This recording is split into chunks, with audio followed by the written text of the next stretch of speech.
आताची सर्वात मोठी बातमी, विमान अपघातात उपमुख्यमंत्री अजित पवार यांच्यासह 6 जणांचा मृत्यू.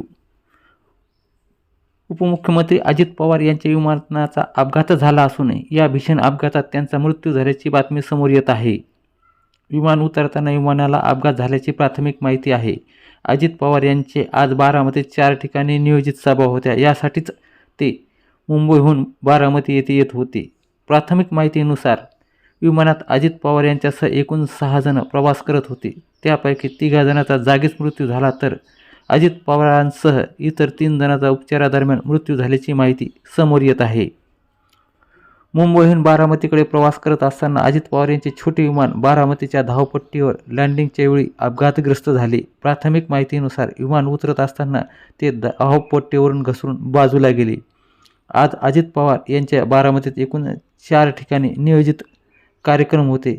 या कार्यक्रमासाठीच ते मुंबईहून बारामतीत दाखल झाले होते. विमानात उपमुख्यमंत्री अजित पवार यांच्यासह त्यांचे सुरक्षा रक्षक आणि वैमानिक उपस्थित होते, अशी माहिती मिळत आहे.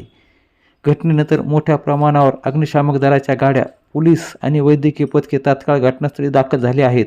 मोठ्या प्रमाणात कार्यकर्ते घटनास्थळी दाखल झाले आहेत. या अपघाताचे नेमके कारण अद्याप स्पष्ट झालेले नाही.